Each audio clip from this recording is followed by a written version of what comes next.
Hello everyone! Today we're going to learn a new lesson, and that is making connections. What is making connections?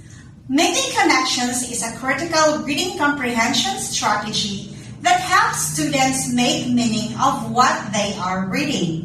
When students make connections to the text that they are reading, it helps them to make sense of what they are reading, retain the information better, and engage more with the text itself.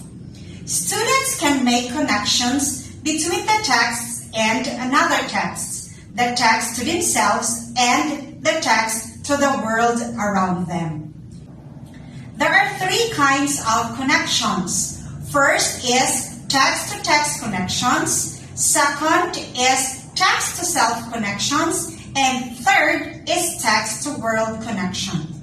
First, let us discuss what is text-to-text connections.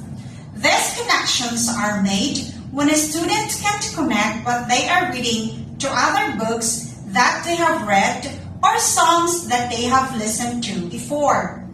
They may make connections that show how the books share the same author, have the same character or events, or settings, are of the same genre, or are on the same topic. A solid text-to-text connection occurs when students can apply what they've read from one text to another text. You may use the following prompts as your guide in making text-to-text connections. What does this remind me of in another book I've read? How is this text similar to other things I've read?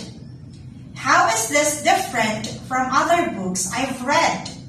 And have I read about something like this before?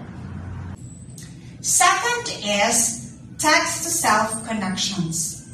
It is a highly personal connection that a reader makes between a piece of reading material and the reader's own experiences of life.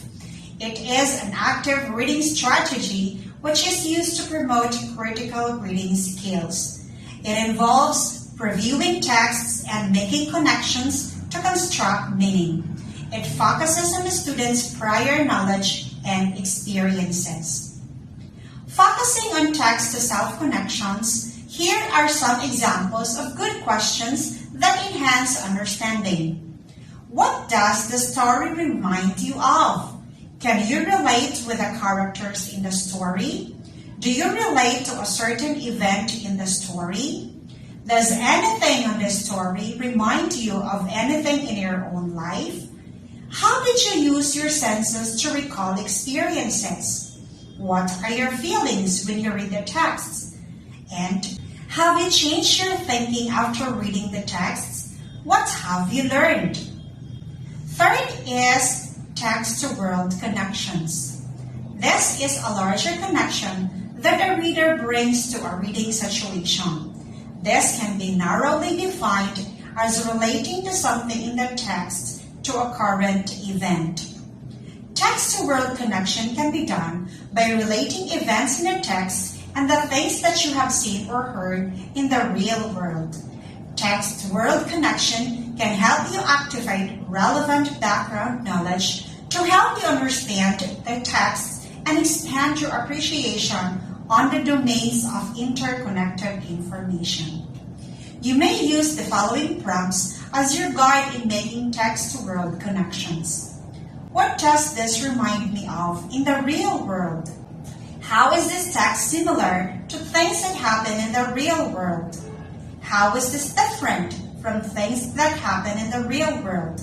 And how did that part relate to the real world around me? I hope you learned something today. If you have questions, feel free to ask. Thank you for watching.